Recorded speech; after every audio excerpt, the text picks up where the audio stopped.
Assalamualaikum warahmatullahi wabarakatuh. Perkenalkan, nama saya Oriza Saktifa dari Teknik Produksi Benih Angkatan 2024 dengan NIM A41240814. Pada kesempatan kali ini, saya akan membahas mengenai viabilitas benih. Apa sih itu viabilitas benih? Apa saja jenis-jenis uji viabilitas benih dan bagaimana persentase viabilitas benih. Selanjutnya, slide selanjutnya yaitu apa sih itu viabilitas benih? Viabilitas sendiri dapat diartikan dalam Kamus Bahasa Indonesia atau KBBI, diartikan bahwasannya viabilitas adalah kemampuan untuk dapat hidup atau tumbuh. Sedangkan dalam konteks benih, viabilitas benih itu adalah adalah daya kecambah benih atau daya tumbuh benih. Dengan pengertian bahwasannya viabilitas benih adalah kemampuan benih untuk berkecambah dan menghasilkan kecambah secara normal. Istilah lain untuk viabilitas benih adalah daya kecambah benih, persentase kecambah benih, atau daya tumbuh benih. Selanjutnya yaitu jenis-jenis uji viabilitas. Pada kesempatan kali ini akan membahas 6 uji viabilitas. Yang pertama yaitu uji kecambah, yang kedua yaitu uji tetrazolium, yang ketiga uji daya kecambah cepat, yang keempat uji konduktivitas, kelima uji potensi tumbuh, dan keenam uji kadar air. Yaitu selanjutnya pada uji kecambah. Uji kecambah ini adalah salah satu metode utama untuk menilai viabilitas benih atau menentukan persentase benih yang dapat berkecambah dan tumbuh menjadi tanaman sehat dalam kondisi yang optimal. Ada beberapa langkah nih untuk dalam pengujian kecambah.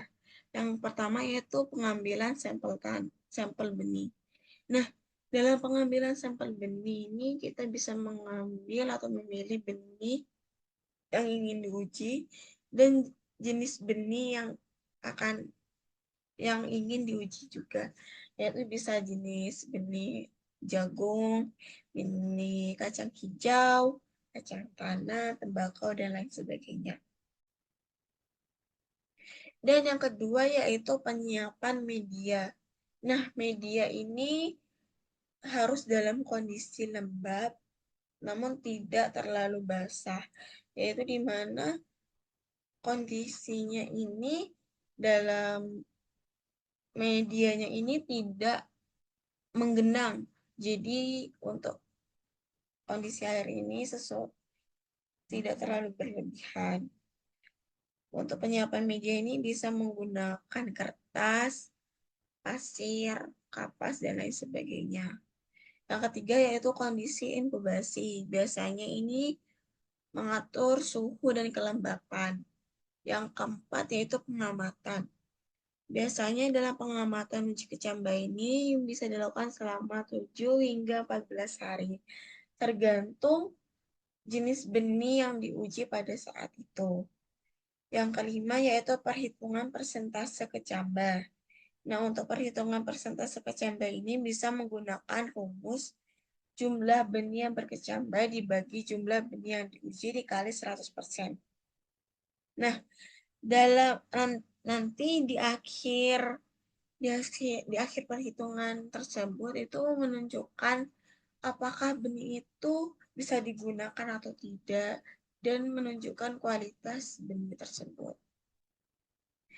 Selanjutnya yaitu uji tetrazolium. Nah, uji tetrazolium ini adalah metode cepat dan efektif untuk menilai viabilitas benih berdasarkan aktivitas sel hidup dalam benih. Uji ini menggunakan larutan tetrazolium klorida yang akan berubah warna menjadi merah saat bereaksi dengan enzim respirasi yang hanya terdapat pada sel yang hidup. Uji tetrazonium ini sering digunakan dalam laboratorium benih untuk mengevaluasi kualitas benih, terutama ketika waktu menjadi faktor penting atau saat benih dorman dan tidak dapat diuji dengan uji kecambah biasa. Dapat disimpulkan bahwasannya uji tetrazonium ini dapat berubah warna dan itu menunjukkan benih ini masih hidup dan memiliki viabilitas. Nah, untuk uji tetrazonium ini bisa dilakukan dengan cara benih direndam dalam larutan tetrazonium, lalu dipotong untuk mengamati bagian embrionya. Nah, embrio yang hidup akan berwarna merah, muda, atau merah. Dan di situ menunjukkan kualitas benih tersebut. Nah, untuk kelebihan dari uji tetrazonium ini yaitu hasilnya lebih cepat dan akurat, dapat mengetahui viabilitas benih secara individual. Untuk kekurangan ini memerlukan peralatan khusus dan regen yang berbahaya. Selanjutnya, uji daya kecambah cepat. Nah, untuk uji daya kecambah cepat ini bertujuan untuk mengetahui persentase benih yang mampu berkecambah dengan cepat di bawah kondisi optimal.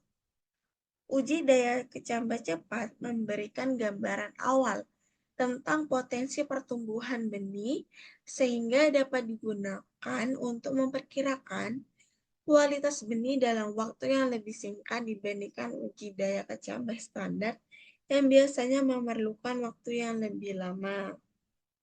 Nah, dalam uji daya berkecambah cepat ini dapat disimpulkan bahwasanya benih dipercepat proses penuaannya dengan menempatkan dalam kondisi kelembapan dan suhu tinggi.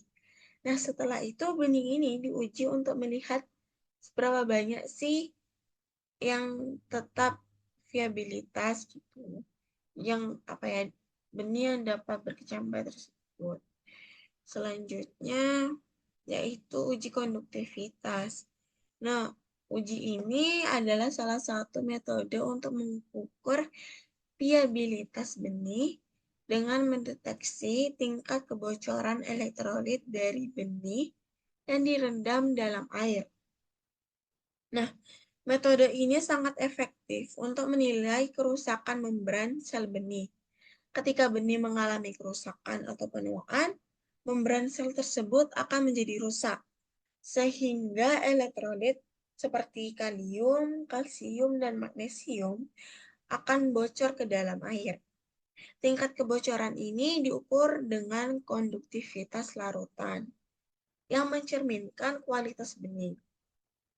Metode uji konduktivitas ini memberikan indikator cepat tentang potensi pertumbuhan benih, sehingga petani atau perusahaan benih dapat menentukan apakah benih ini dapat digunakan atau tidak, layak atau tidak. Nah, untuk uji konduktivitas ini dapat disimpulkan untuk mengukur kebocoran elektrolit dari benih yang rusak. Benih yang rusak ini atau tua cenderung melepaskan lebih banyak elektrolit, sehingga menunjukkan penuaan viabilitas. Penurunan viabilitas jadi jika banyak elektrolit yang dilepaskan oleh benih tersebut, itu menunjukkan penurunan dari viabilitas atau kualitas benih tersebut. Selanjutnya yaitu uji potensi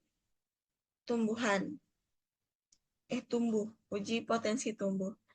Untuk uji ini memberikan gambaran yang lebih akurat tentang bagaimana benih akan bekinerja di lapangan dibandingkan dengan uji viabilitas lainnya, seperti daya kecambah cepat, sangat berguna dalam memprediksi keberhasilan benih untuk tumbuh dalam kondisi sebenarnya di lapangan, termasuk untuk menentukan kualitas benih yang akan disebar. Uji potensi tumbuh merupakan tes yang paling komprehensif untuk mengevaluasi viabilitas benih karena menilai kemampuan benih untuk berkembang secara penuh menjadi bibit yang siap ditanam. Uji potensi tumbuh atau seedling vigor test ini menilai kekuatan kecambah atau pertumbuhan awal benih dalam kondisi yang lebih ideal, seperti suhu yang lebih rendah. Benih yang lebih viabilitas ini akan menghasilkan kecambah yang lebih kuat dan berkualitas. Nah, yang terakhir yaitu uji kadar air. Nah, uji kadar air ini biasanya bisa menggunakan moisture tester tape, itu alat tersebut. Nah, untuk kadar air ini bisa berdampak negatif pada kemampuan benih untuk berkecambah dan tumbuh dengan baik.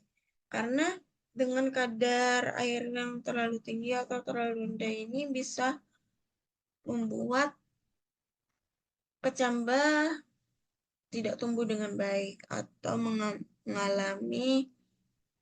eh, mengalami pertumbuhan yang abnormal.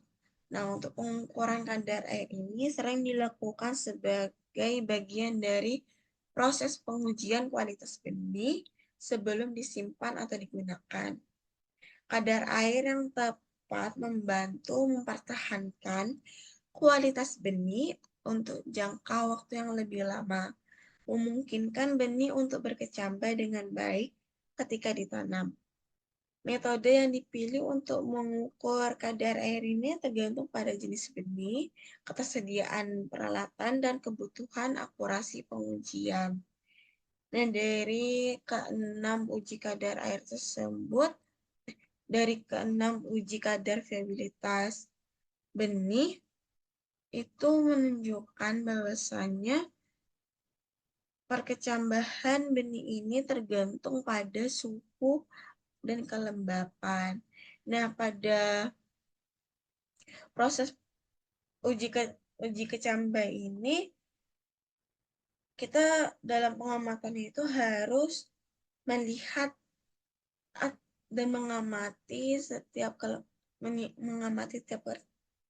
perkecambahan dan harus harus menjaga kelembapan dari kecambah tersebut. Nah, untuk persentase perhitungan perkecambahan ini seperti menggunakan rumus seperti yang tadi, yaitu jumlah benih yang berkecambah dibagi jumlah benih yang diuji dikali 100%. Contohnya, misal ada 50 benih yang ingin diuji, namun yang berkecambah itu cuma ada 35 benih.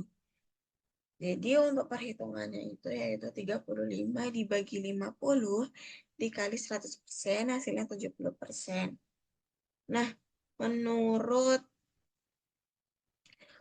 persentase tersebut menunjukkan bahwasannya pada pada persentase 85 sampai 100% itu benih memiliki viabilitas yang sangat baik dan siap untuk digunakan. Sedangkan pada 70 hingga 85% ini, benih masih cukup layak untuk digunakan meskipun ada sedikit resiko dalam kegagalan pertumbuhan kecambah tersebut. Nah, untuk 50 hingga 70%, benih mungkin masih bisa digunakan, tetapi dengan perencanaan tambahan atau perlakuan awal. Jadi ada ada per, ada apa ya maksudnya ada perencanaan sebelum kamu melakukan perkecambahan tersebut. Jadi mempersiapkan hal-hal yang dibutuhkan supaya kecambah tersebut bisa berkecambah dengan baik. Sedangkan yang di bawah 50% itu benih dengan viabilitas rendah sebaiknya tidak digunakan untuk penanaman massal karena resiko gagal tumbuh terlalu besar.